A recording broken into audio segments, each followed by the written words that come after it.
एक मिनट।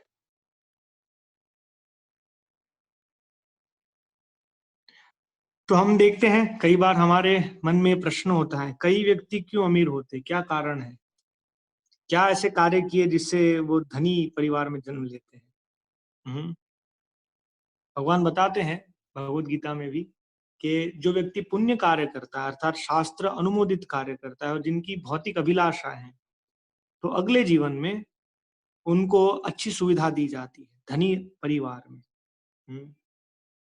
अर्जुन का प्रश्न था कि यद्यपि भक्त जो भक्ति के मार्ग में है किसी कारण से भक्ति से विलग हो जाता है या उससे च्युत हो जाता है, तो उसका क्या गति होगा? तो भगवान कहते हैं कि सबसे पहले तो वो, क्योंकि भौतिक अभिलाषा के कारण वो भक्ति मार्ग से नीचे गिर गया है, तो भौतिक अभिलाषाओं को पूर्ण करने के लिए, भौतिक सुखों को प्राप्त करने के लिए मैं उसे स्वर्ग लोक में चिरकाल के लिए निवास दूंगा। प्राप्य पुण्य कृताम लोकान उषित्वा शाश्वती समा सुचिनाम श्रीमताम गेहे योग भ्रष्ट हो जाते। और वहां पर बहुत बहुत चिरकाल तक भौतिक सुख सुविधा प्राप्त करने के पश्चात वो इस जगत में एक धनी परिवार में जन्म लेता है या एक पवित्र परिवार में जन्म लेता है, जहां वहां से पुनः वो भक्तिमय प्रक्रिया को प्रारंभ कर सकता है जहां उसने पहले छोड़ा था। तो हम देखते हैं धनी परिवार में उनको अपने जीवन उपार्जन के लिए कोई विचार नहीं करता। वो बहुत ही आरामदायक रूप से बिना ज्यादा कठिनाई के अपना पूरा जीवन भगवान की सेवा में लगा सकते हैं। लेकिन कई बार ऐसा होता है कि वो भौतिक वातावरण से मोहित होकर वे अपना पूरा जीवन इंद्र तृप्ति में लगा देते हैं और भगवान की सेवा से वंचित हो जाते हैं। वो उनका दुर्भाग्य है। वर्तमान में हम देखते हैं समाज में यही स्थिति है। इसीलिए कुंती महारानी कहती है कि जन्म ऐश्वर्य श्रुति श्री एधमाना अदप कुमान। वास्तव में जो उनको भक्ति में सहायक होने वाला था वही उनके लिए रुकावट हो जाता है। ऐसे उच्च कुल में जन्म होना, सुंदर शरीर प्राप्त करना, धनी परिवार में जन्म लेना, बहुत ही विद्वान बनना, तो भगवान की सेवा में नहीं लगकर वो भगवान से विमुख हो जाते। तो पुण्य कर्मों से हमें ऐसा सुंदर शरीर, धनी परिवार में जन्म मिलता है, बुद्धि मिलती है, ऐश्वर्य मिलता है। अच्छे कर्म नहीं होने के कारण हम ऐसे निर्धन परिवार में जन्म लेते हैं। कोई व्यक्ति सुंदर है तो कोई कुरूप है, कोई बहुत बलवान है, जब दूसरा व्यक्ति कमजोर है। तो कैसे निर्धारित होता है हम किस परिवार में जन्म लेंगे, कैसे ये निर्धारित होता है? हम्म, कौन उसे निर्धारण करता है? ये सब विषय हम समझने का प्रयत्न करेंगे यहाँ पर। श्रीमद् भागवतम में से हम थोड़ा सा अध्ययन करेंगे, क्रमशः इसे समझेंगे। ये श्रीमद् भागवतम एकादश स्कंद में यहाँ वर्णन आता है। श्री अविहोत्र ने उत्तर दिया। यहाँ कर्म के विषय में अविहोत्र मुनि यहाँ वर्णन कर रहे हैं। कर्म अकर्म तथा विकर्म ऐसे विषय हैं जिन्हें वैदिक साहित्य के प्रामाणिक अध्ययन द्वारा ही भली भांति समझा जा सकता है। वास्तव में जैसे हमने पहले चर्चा किया, कोई व्यक्ति सोचता है कि मैं कोई कार्य ही नहीं करूंगा, इससे ये अकर्म होगा और मैं उससे कोई कर्म फल उत्पन्न नहीं करूंगा। लेकिन ऐसा तो कोई भी क्षण नहीं है जब एक व्यक्ति को कार्य नहीं करता है, तो वो अकर्म भी कर्म है। और दूसरी तरफ हम देखते हैं एक व्यक्ति जो अपने जीवन के सारे कार्य भगवान की सेवा में लगाता है, वो ऐसा प्रतीत होता है कि वो कर्म कर रहा है, लेकिन उसका कोई कर्म फल जागृत नहीं होता है। वो अवस्था है अकर्म। भगवत गीता में भगवान इसे यहाँ वर्णन करते हैं। भगवान कहते हैं कर्मण्य कर्म कर्मण्य अकर्म यह पश्चेत अकर्मणि च कर्म यह सबुद्धिमान मनुष्येषु सयुक्त कृत्स्न कर्म कृत। जो मनुष्य कर्म में अकर्म और अकर्म में कर्म देखता है वह सभी मनुष्य में बुद्धिमान है और सब प्रकार के कर्मों में प्रवृत्त रहकर भी दिव्य स्थिति में रहता है। तो हम देखते हैं एक भक्त ऐसा प्रतीत होता है कि वो भी बिल्डिंग बना रहा है, एक साधारण व्यक्ति बहुत प्रयत्न करता है, कार्य कर रहा है धन संचय करने के लिए, अपना महल जैसा घर बनाने के लिए। उसी की तुलना में एक भक्त भी ऐसा कार्य कर रहा है, वो भी प्रयत्न कर रहा है भगवान के लिए कुछ धन लाना और भगवान के लिए सुंदर मंदिर बनाना, लेकिन दोनों के कर्मों का हेतु अलग अलग है। तो पहला जो व्यक्ति है जिसकी भौतिक विचारधारा है, वो अपने कर्मों का फल उत्पन्न कर रहा है। जब एक भक्त है भगवान की सेवा के लिए कार्य कर रहा है, तो भले ही प्रतीत होता है वो कार्य कर रहा है, लेकिन उसका कोई कोई फल जागृत नहीं करता। कृष्ण भावनामृत में कार्य करने वाला व्यक्ति स्वभावतः कर्म बंधन से मुक्त होता है। उसके सारे कर्म कृष्ण के लिए होते हैं, अतः कर्म के फल से उसे कोई लाभ या हानि नहीं होती। प्रभुपा उदाहरण देते हैं कैशियर की तरह। एक कैशियर है, जैसे अगर मैं आपसे 1,000 रुपए लूंगा तो मैं आपका ऋणी हो जाऊं, मुझे 1,000 रुपए आपको देने पड़ेंगे। लेकिन एक कैशियर कई व्यक्ति से 1 करोड़ रुपए लेता है और कई व्यक्तियों को 4 करोड़ रुपए देता है।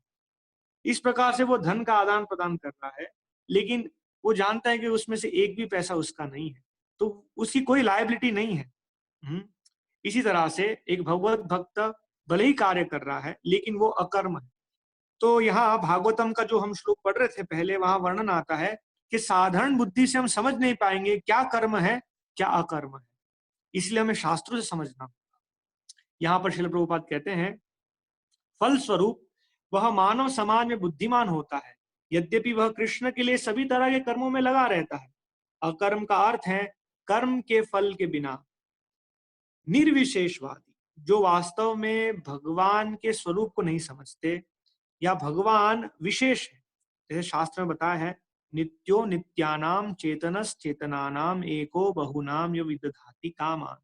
हम भी नित्य हैं, जीवात्मा नित्य है, लेकिन वो विशेष नित्य है, इसलिए यहाँ वर्णन है नित्यो नित्यानाम। नित्यानाम अर्थात बहुवचन हम, और नित्यो मतलब वो एक विशेष। तो ऐसे लोग हैं जो सोचते आत्मा ही परमात्मा, भगवान कोई विशेष नहीं है, अंततः गत्वा हम ज्ञान में आके उनमें लीन हो जाएंगे, तो उन्हें कहते हैं निर्विशेषवादी।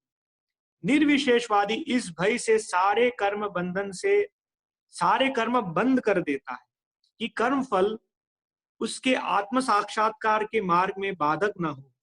किंतु सगुणवादी, जो वास्तव में भगवान के दिव्य स्वरूप को समझते हैं, अपनी स्थिति से भली भांति परिचित रहता है कि वह भगवान का नित्य दास है, अतः वह अपने आप को कृष्ण भावनामृत के कार्यों में तत्पर रखता है।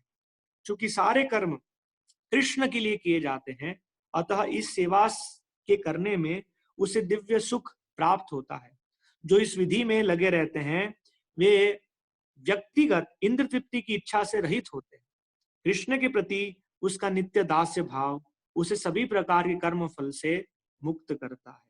तो इस जीवन में सुखपूर्वक भगवान की सेवा करता है और इस जीवन के पर्यंत वो भगवान के दिव्य धाम में, भगवान के समीप नित्य स्थान प्राप्त करता है।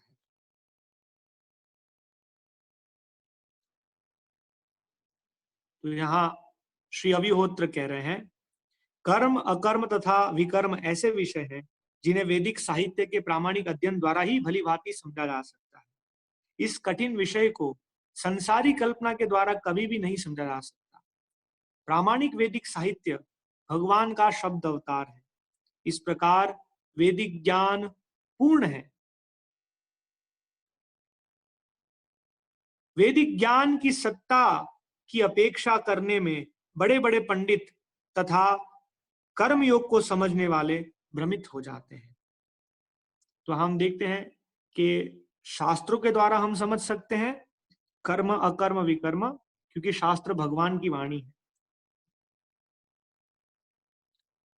वेद नारायणो साक्षात, तात्पर्य शिल प्रभुपाद का, शास्त्र द्वारा नियत कर्तव्य कर्म कहलाते हैं और अपने सर्वोच्च, तो पहला चीज है शास्त्र द्वारा नियत कर्तव्य कर्म कहलाते हैं। अभी ये कर्म कैसे निर्धारित होता है?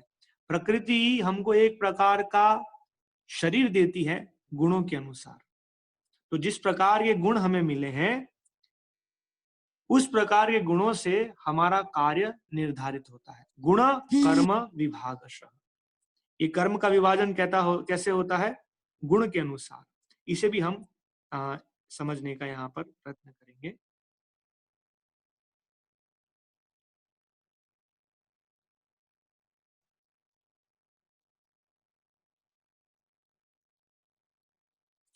यहाँ भगवान कहते हैं चातुर्वर्णीयम मया सृष्टम गुण कर्म विभागशः तस्य कर्तारम अपि माम विद्या कर्तारम अव्ययम।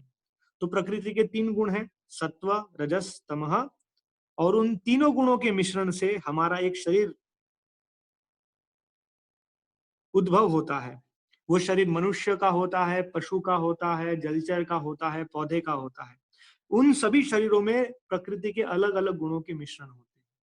विशेष रूप से मनुष्य समाज में भगवान कहते हैं प्रकृति के गुणों के मिश्रण से 4 प्रकार के मनुष्य के वर्गों का वर्णन है। एक है सत्वगुण प्रधान, एक है रजोगुण प्रधान, एक है रजो तमोगुण प्रधान, और एक है तमोगुण प्रधान। इस प्रकार से भगवान कहते हैं जन्म पे आधारित नहीं, गुण पे आधारित और गुण से उत्पन्न उनके कर्मों पर आधारित इस समाज का 4 भागों में विभाजन किया गया है, जिसे हम कहते हैं ब्राह्मण, क्षत्रिय, वैश्य, शूद्र। आज हम देखते हैं पूरा प्रयास है इन चारों वर्गों को खारिज करने का। इसलिए कहते हैं ये पहले कास्ट सिस्टम था और ये आज पूरा कास्ट सिस्टम हटा देना चाहिए, एक क्लासलेस सोसाइटी खड़ा करना चाहिए। लेकिन भगवान कहते हैं तस्य कर्तारम अपि माम, ये मेरे द्वारा उत्पन्न किए गए वर्ग हैं, तो इसे कोई मिटा नहीं सकता क्योंकि भगवान ने इसे स्थापित किए। आज हम देखते हैं कि कोई ब्राह्मण वर्ग नहीं हो लेकिन एक इंटेलेक्चुअल क्लास है, कोई क्षत्रिय वर्ग नहीं हो लेकिन एक एडमिनिस्ट्रेटिव क्लास है, एक कोई वैश्य वर्ग नहीं हो लेकिन हम देखते हैं प्रोडक्टिव क्लास या मर्केंटाइल क्लास है जो उपज करते हैं।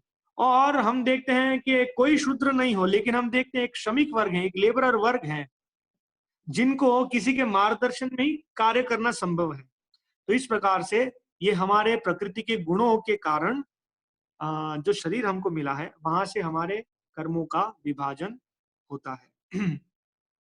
श्रील प्रभुपाद इस श्लोक का अनुवाद और तात्पर्य बताते हैं प्रकृति के तीनों गुणों और उनसे संबंध कर्म के अनुसार मेरे द्वारा मानव समाज के 4 विभाग रचे गए। यद्यपि मैं इस व्यवस्था का सृष्टा हूं किंतु तुम जान लो कि मैं इतने पर भी अव्यय अकर्ता हूं। अर्थात भगवान भले ही इस 4 वर्णों की रचना करते हैं लेकिन भगवान इस 4 वर्णों के भाग नहीं है। भगवान ना तो ब्राह्मण है, क्षत्रिय है, वैश्य है, शूद्र है। अधिकांश भगवान ब्राह्मण या क्षत्रिय परिवार में प्रकट होते हैं जिससे वहां जहां से भगवान धर्म की संस्थापना कर सके। श्रील प्रभुपाद यहाँ तात्पर्य में लिखते हैं भगवान प्रत्येक वस्तु के सृष्टा है, प्रत्येक वस्तु उनसे उत्पन्न है, उनके ही द्वारा पालित है और प्रलय के बाद वस्तु उन्हीं में समा जाती है।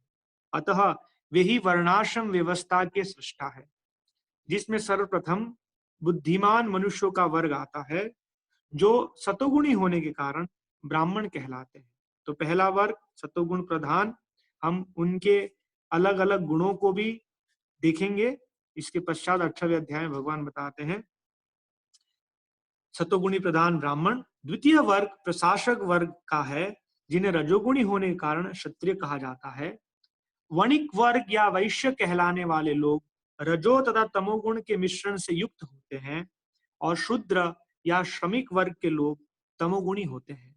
मानव समाज में इन 4 विभागों की सृष्टि करने पर भी भगवान कृष्ण इनमें से किसी विभाग वर्ण में नहीं आते क्योंकि वे उन बद्ध जीवों में से नहीं है जिनका एक अंश मानव समाज के रूप में है।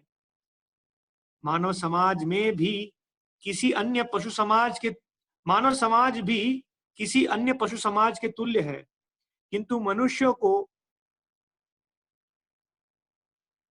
पशु स्तर से ऊपर उठाने के लिए ही उपयुक्त वर्णाश्रम की रचना की गई है।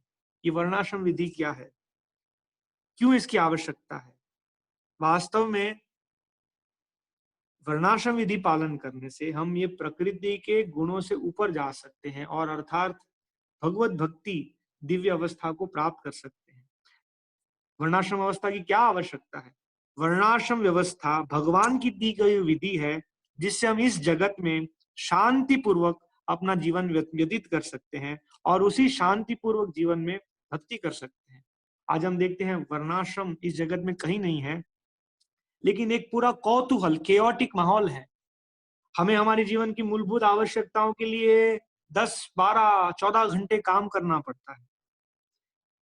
कोई व्यक्ति जानता नहीं कि वास्तव में उसके जीवन का उद्देश्य क्या है। वर्तमान में अगर हम देखें तो जीवन के 30 साल तो केवल पढ़ाई करने में निकल जाते हैं। हम ग्रेजुएशन करते हैं, पोस्ट ग्रेजुएशन करते हैं, कंपटीशन के माहौल में पीएचडी डिग्री प्राप्त करते हैं। वास्तव में केवल रुचि के कारण नहीं, हमें अच्छी जॉब मिल जाए, हमें कुछ धन मिल जाए। इस प्रकार से हमारा जीवन का महत्वपूर्ण समय केवल जीविका उपार्जन की तैयारी के लिए, और जो जीवन हमारा इस तरह से व्यर्थ हो गया तो आगे भी हम नहीं समझ पाते कि मनुष्य जीवन का उद्देश्य है भगवान अर्थात श्री कृष्ण को समझना और उनकी सेवा में संलग्न होना। पुरुष नहीं जानते उनका क्या कार्य है, स्त्री नहीं जानते उनका क्या कार्य है, बच्चे नहीं जानते उनका क्या कार्य है। तो ये वर्णाश्रम विधि हमें पशु अवस्था से ऊपर उठने के लिए, कृष्ण भावनामृत में सहायक होने के लिए, किसी विशेष व्यक्ति की किसी कार्य के प्रति प्रवृत्ति का निर्धारण उसके द्वारा अर्जित प्रकृति के गुणों द्वारा किया जाता है। गुणों के अनुसार जीवन के लक्षणों का वर्णन इस ग्रंथ के 18वें अध्याय में हुआ है, जो अभी हम पढ़ेंगे। किंतु कृष्ण भावना भावित व्यक्ति ब्राह्मण से भी बढ़कर होता है। वास्तव में कृष्ण भावना व्यक्ति मतलब शरीर के स्तर से ऊपर उठ गया है। वो समझता है अहम ब्रह्मास्मि, मैं शरीर नहीं आत्मा हूं। उससे भी परे परम ब्रह्म है श्री कृष्ण, मैं भगवान श्री कृष्ण का अंश हूं। वास्तव में मैं भगवान श्री कृष्ण का दास हूं, जिसे कहते हैं जीवेर स्वरूप कृष्ण नित्य दास। यद्यपि गुण के अनुसार ब्राह्मण तो ब्रह्म या परम सत्य के विषय में ज्ञान होना चाहिए, किंतु उनमें से अधिकांश भगवान कृष्ण के निर्विशेष ब्रह्म स्वरूप को ही प्राप्त कर पाते हैं। किंतु जो मनुष्य ब्राह्मण के सीमित ज्ञान को लांघकर भगवान कृष्ण के ज्ञान तक पहुंच जाता है, वही कृष्ण भावना भावित अर्थात वैष्णव होता है। कृष्ण भावनामृत में कृष्ण के विभिन्न अंशों यथा राम, नृसिंह, वराह आदि का ज्ञान सम्मिलित रहता है। और जिस तरह कृष्ण मानव समाज की इस चातुर्वर्ण प्रणाली से परे हैं, उसी तरह कृष्ण भावना भावित व्यक्ति भी इस चातुर्वर्ण प्रणाली से परे होता है। चाहे हम इसे जाति का विभाग कहे, चाहे राष्ट्र अथवा संप्रदाय का। तो कृष्ण भावनामृत के स्तर पर हम इस सारे दैहिक विभाजनों या गणना से परे हो जाते हैं। लेकिन जब तक हम इस शरीर में हैं, हमें अवश्य ही इस शरीर को पहचान कर शरीर के अनुसार कार्य करना चाहिए। इसलिए मनुष्य को जानना चाहिए कि हम किस गुण में हैं, गुणों के लक्षणों को जानना चाहिए और उस गुणों के अनुसार कार्य करना चाहिए, जिससे हम वास्तव में गुणों के परे जा सके। अब भगवद गीता के 18वें अध्याय में भगवान ब्राह्मण, क्षत्रिय, वैश्य और शूद्र उन चारों के लक्षणों को कैसे बताते हैं, ये भी हम जानेंगे।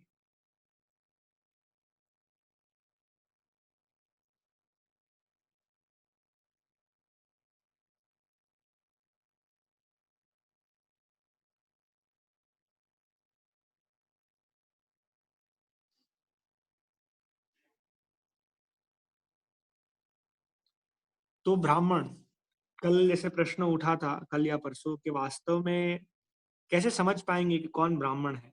तो ये यहाँ पर हम देखते हैं ब्राह्मण के क्या लक्षण होंगे, उससे हम समझ पाएंगे। शमो दमस तपस शौचम शांतिर आर्जवमेव च ज्ञानम विज्ञानम आस्तिक्यम ब्रह्म कर्म स्वभावजम। शांति प्रियता, शमः,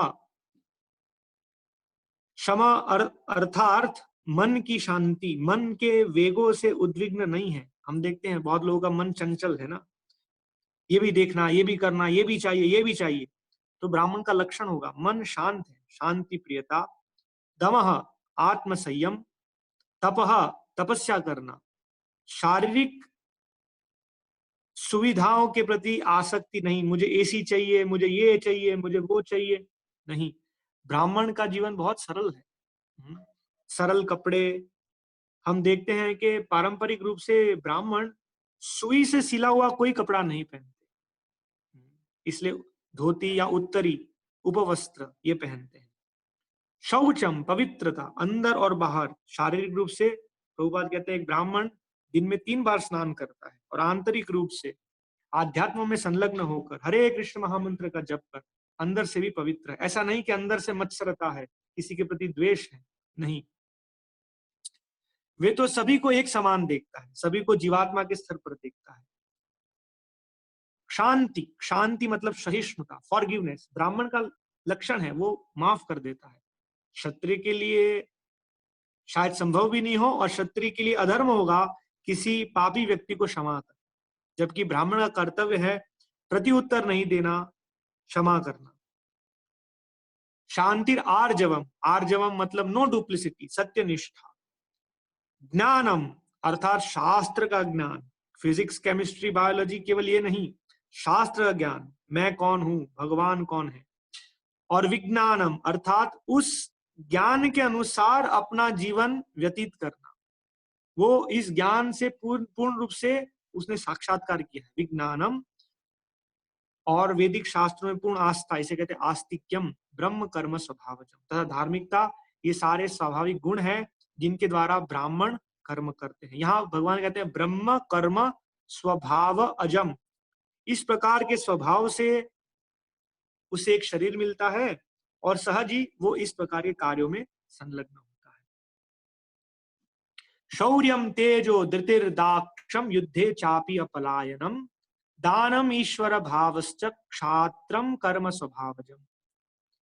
शौर्य अर्थात वीरता, तेज शक्ति, धृति संकल्प, दाक्ष्यम दक्षता, युद्धे चाप्य पलायनम, युद्ध में धैर्य, कभी भी युद्ध से पलायन नहीं होते हैं। वे मर जाएंगे लेकिन हार कर कभी राज्य में वापस नहीं आते हैं। दानम उदारता, ईश्वर भावम तथा नेतृत्व, ये क्षत्रियों के स्वाभाविक गुण हैं। कृषि गोरक्ष वाणिज्यम वैश्य कर्म स्वभावजम परिचार्यात्मकम कर्म शूद्रस्यापि स्वभावजम। कृषि करना, गोरक्ष अर्थात गोरक्षा, विशेष रूप से गो रक्षा, इसे कई बार इंग्लिश में काउ प्रोटेक्शन की जगह कहते हैं कैटल रेजिंग। कैटल रेजिंग नहीं, गायों की खेती करने की बात नहीं की गई है कि गायों की खेती की जाए फिर उनको मारा जाए, नहीं। गो रक्षा, गायों की रक्षा करना। वाणिज्यम, और जब उपज ज्यादा हो तब आदान प्रदान करना, व्यापार, वैश्यों के स्वाभाविक कार्य। तो हम देखते हैं वे स्वभाव से ही ये कार्य करेंगे। अगर किसी वैश्य को जमीन दी जाए तो वो तुरंत ही उससे इन सब चीजों की उपज करते हैं। परिचार्यात्मक कर्म, अन्यों की सेवा करना, शूद्रस्यापि स्वभावजम। वास्तव में क्योंकि वे अबोध हैं, तमोगुण के प्रभाव के कारण उनके लिए क्या कार्य निर्धारित है वो स्वयं नहीं जान पाते, वो तो किसी के अंतर्गत रहकर ही उनके आदेशों का पालन करते हैं। तो शूद्रों का जो कार्य है वो ब्राह्मण, वैश्य, क्षत्रिय, उनके निर्देश अनुसार उनकी सेवा करना। तो ये 4 प्रकार के वर्णों का हमने देखा यहाँ विभाजन है। तो हम चर्चा कर रहे थे कि प्रामाणिक शास्त्रों से हमें जानना होगा कि हमारा नियत कार्य क्या है।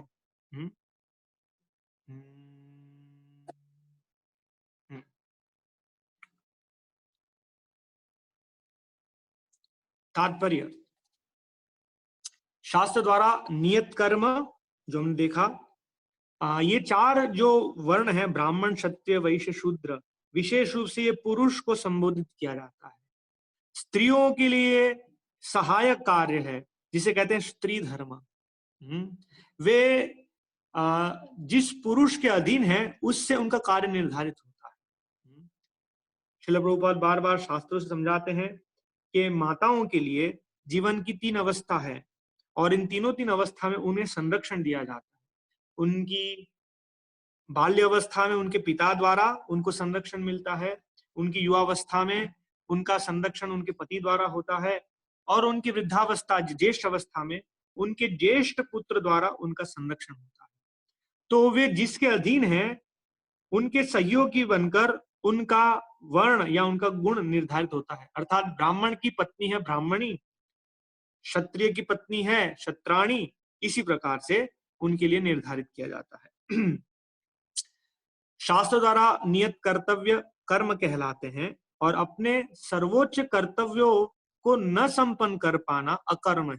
अकर्म मतलब दो, एक है जो मेरा निर्धारित कार्य है वो कार्य नहीं करना,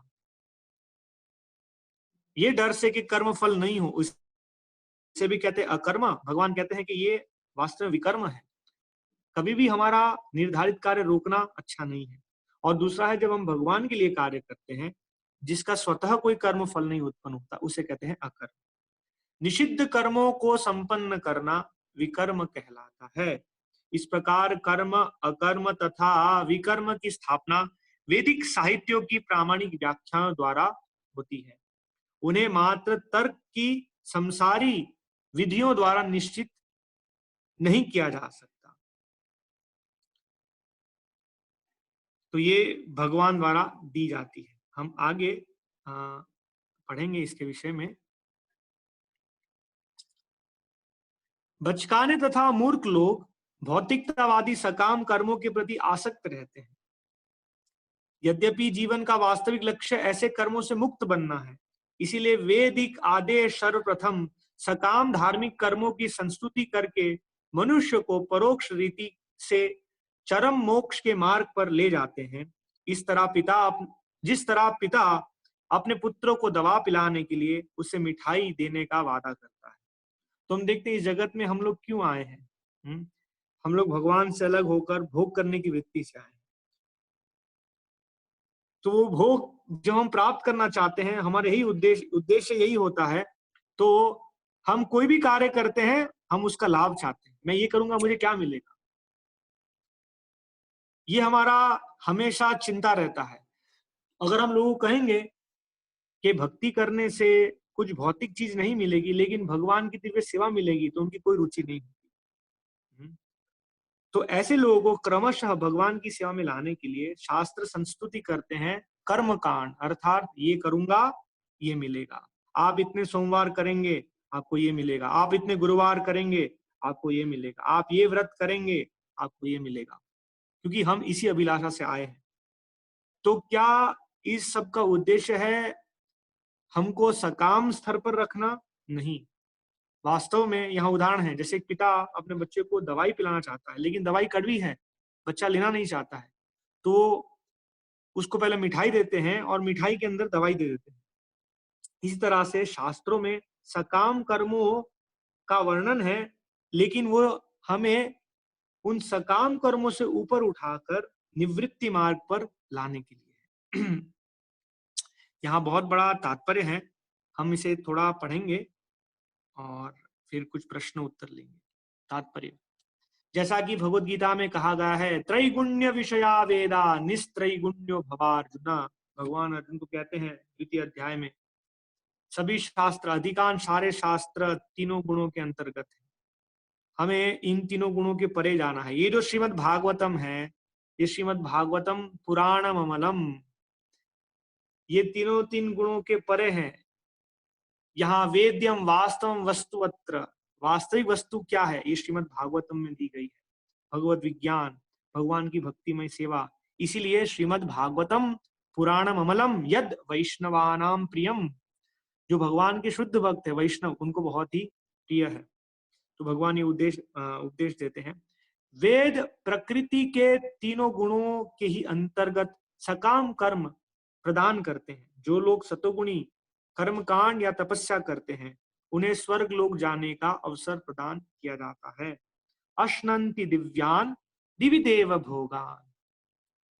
इस तरह जो लोग रजोगुण के अंतर्गत कर्मकांड या सकाम धार्मिक कर्म करते हैं उन्हें इसी पृथ्वी पर महान शासक या धनिक बनने और महान प्रतिष्ठा तथा पार्थिव शक्ति भोगने का अवसर दिया जाता है। हमने गुणों के विषय में सुना, हमने पढ़ा कि ऊर्ध्वम गच्छन्ति सत्वस्था, जो सतोगुण में कार्य करते हैं सकाम कर्म, वो देवताओं के लोक में जाते हैं। मध्य तिष्ठन्ति राजसा, मध्य अर्थात भूमंडल में हम यहाँ शरीर प्राप्त करते हैं रजोगुण में। किंतु जैसा कि मनु संहिता में कहा गया है, प्रवृत्तिरेषा भूतानां निवृत्तिस्तु महाफला। यद्यपि बद्ध जीवों में कर्मकांड अत्यंत लोकप्रिय है, किंतु वास्तविक जीवन सिद्धि तो तब मिलती है जब कोई व्यक्ति सारे सकाम प्रयास छोड़ देता है। भागवतम में आगे के स्कंद में वर्णन है, पराभवस तावद अबोध जात। जब तक हम वास्तविक हमारे स्वरूप को नहीं समझेंगे, हम नहीं समझेंगे कि हम कृष्ण के दास हैं, तो हम जो भी कार्य करेंगे, हम कितना बड़ा घर बना ले, कितना सारा धन कमा ले, लेकिन अंत में मृत्यु आएगी और सब खत्म कर देती। इसे कहते हैं पराभवस, पराभव, पराजय होगा। कब तक? पराभवस तावद, जब तक अबोध जात, हमारा जन्म अबोध हुआ, पूरा जीवन हम अबोध रहे और अबोध ही अवस्था में हमारी मृत्यु हो गई, तो हमारा बार बार पराजय होगा। यावन न जिज्ञासत आत्म तत्वम, जब तक हमने आत्म तत्व के बारे में जिज्ञासा नहीं की। इसलिए वहां वर्णन आता है कि हमें उस लक्ष्य को प्राप्त करने का प्रयास करना चाहिए जो इस पूरे 14 भुवन मंडलों में नहीं मिला। ओके, आगे प्रभुपाद लिखते, यदि पिता अपने बच्चे से कहता है मेरा आदेश है तुम दवा पियो, तो बच्चा डर सकता है और उत्पात मचाकर दवा को ग्रहण नहीं करता। इसीलिए पिता उस संतान को यह कहकर लुभाता है, मैं तुम्हें स्वादिष्ट मिठाई दूंगा, किंतु तब जब तुम दवा पी लोगे। ऐसा अप्रत्यक्ष फुसलाना परोक्षवाद कहलाता है।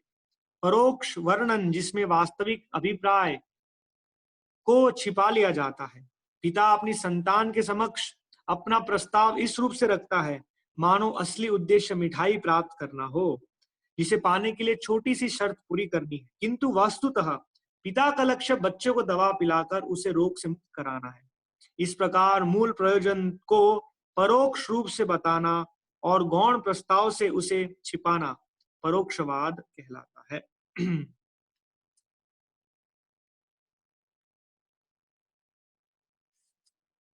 तो हम इस तात्पर्य को पढ़ेंगे, उससे पहले हम कुछ टॉपिक हैं उसे हम यहाँ कंप्लीट कर लेते हैं। तो कर्म क्या है हमने समझा, पुण्य कर्म, पाप कर्म, कर्म विकर्म, ये हमने समझा। तो कोई कहता है कि मुझे सजा क्यों मिल रही है, इस जीवन में मैंने कोई पाप ही नहीं किया है। वास्तव में वो मूर्खता है। अगर हम कहते हैं कि हमने कोई पाप नहीं किया, हम हमारे जीवन में हर क्षण पाप कर रहे हैं।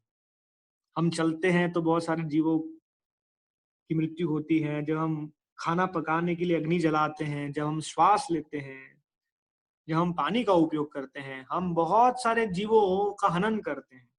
तो ये तो पहली मूर्खता है। और इस जीवन में जो हम पर बीत रही है वो केवल इसी जीवन के कर्मों का, मतलब इसी जीवन के कर्मों के अनुसार नहीं है, पूर्व जीवन के कार्य भी इस जीवन में हमारे सुख और दुख को निर्धारित करते हैं। तो जो कर्म की प्रक्रिया है वो कैसे है, तुरंत परिणाम दे सकती है या देर से परिणाम देती है, और वो व्यक्तिगत रूप से देती है या सामूहिक रूप से। जैसे हम देखते हैं वर्तमान में ये पूरा जगत अपने पाप कर्मों का फल भोग रहा है।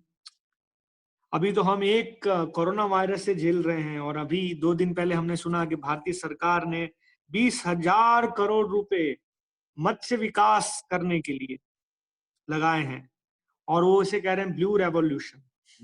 पहले हरित क्रांति आई और हमने हमारी देश की सारी जमीन को बंजर कर दिया। फिर श्वेत क्रांति में हमने मिल्क प्रोडक्शन बढ़ाने के लिए गायों को केवल मिल्क देने का मशीन बना दिया, और हम अभी समुद्र के जीवों को भी शांति से नहीं रहने देना चाहते। और ये जो ब्लू रेवोल्यूशन ला रहे हैं, हम देखेंगे उसका क्या परिणाम होगा। तो हमारे कर्मों का फल हमें व्यक्तिगत रूप से मिलता है, और अगर हम सामूहिक रूप से पाप कर्म करते हैं तो हमें उसका परिणाम मिलता है। तो हमें पूर्व जीवन के जो पाप कर्म हैं उसकी सजा इस जीवन में मिलती है, एक प्रकार का शरीर देकर और उसमें अनेक अनेक प्रकार के कष्ट देकर। जैसे हम यहाँ उदाहरण देते, एक व्यक्ति जो है वो अपने पास में बैठा हुआ एक जो क्यूब है उसे गिरा रहा है, लेकिन उसे पता नहीं क्रमशः एक के बाद एक के बाद एक के बाद एक जब गिरेंगे तो उसी के ऊपर जो आखिरी वाला है उसी के ऊपर गिरने वाला है। तो इसका परिणाम तुरंत नहीं मिल रहा है, लेकिन क्रमशः ये परिणाम हमें मिलता है। पद्म पुराण में ये जो कर्म फल की उत्पत्ति है उसे वर्णन किया गया है, यह हम देखने का प्रयत्न करेंगे।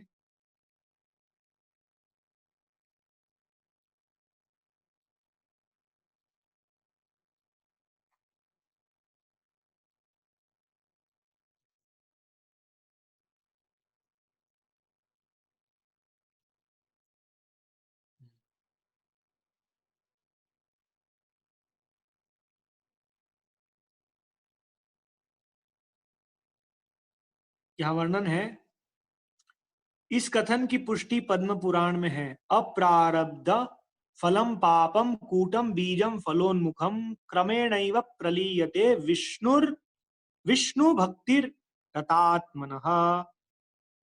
जो लोग भगवत भक्ति में रत हैं, उनके सारे पाप कर्म चाहे फलीभूत हो चुके हो, फलीभूत उसे कहते हैं फलोन्मुखम। फलोन्मुखम मतलब हमने जो पाप कर्म किए, वो पाप का बीज, फिर उससे उसका पौधा बनता है, वो पौधे का विकास होता है और उसमें फल आते हैं, और अब फल जब गिरने वाले हैं, इसे कहते हैं फलोन्मुखम। मतलब हमने जो पाप किए थे उसका कर्म फल अभी पक गया है और तुरंत ही मुझ पर गिरने वाला है। तो ऐसे अलग अलग 4 अवस्थाओं में, अप्रारब्ध, कूटम, बीजम, फलोन्मुखम। 3 अवस्था में, कूटम, बीजम, फलोन्मुखम। हमारे अप्रारब्ध जो फल है वो इस अवस्था में है। तो हम भगवान श्री कृष्ण अर्थात भगवान विष्णु की भक्ति करके इन सारे पाप कर्मों से मुक्त हो सकते हैं। ये भी एक बहुत विशद वर्णन है श्रीमद् भागवतम 6ठे स्कंद में। महाराज परीक्षित और सुखदेव गोस्वामी के मध्य ये चर्चा होती है। तो यहाँ वर्णन है, जो लोग भगवत भक्ति में रत हैं और उनके सारे पाप कर्म चाहे फलीभूत हो चुके हो, सामान्य हो या बीज के रूप में हो, क्रमशः नष्ट हो जाते हैं। अतः भक्ति की शुद्ध कारिणी शक्ति अत्यंत प्रबल है और पवित्रम उत्तमम अर्थात विशुद्धम कहलाती है। तो हम यहाँ ये देख रहे थे कि जो हमारे कर्म के फल हैं वो तुरंत ही नहीं, लेकिन बहुत समय बाद, इस जीवन में नहीं, अगले जीवन में भी हमें मिल सकते हैं। कोई कहेगा मैं तो कर्म के नियमों से अनजान हूं, तो फिर मुझे कर्म फल क्यों मिलेंगे? जैसे एक बालक है जो अनजान है, हम देखते हैं एक बालक जो कानून के नियमों से अनजान है, तो अगर वो किसी को कुछ हानि करता है तो उस पे कड़े नियम नहीं लगते हैं। लेकिन शास्त्र में वर्णन है कि जो दिव्य कानून है, भगवान का कानून है, हाँ, वो केवल अनजान का बहाना देने से हमें माफ नहीं करता है। यहाँ उदाहरण है, एक बालक है, अगर वो अग्नि में प्रवेश करेगा, क्या वो जलेगा नहीं? अग्नि नहीं सोचती है कि ये बालक है और ये बड़ा है, ये धनी है, ये निर्धन है, ये पुण्यवान है, ये पापमय है। नहीं, प्रकृति के नियम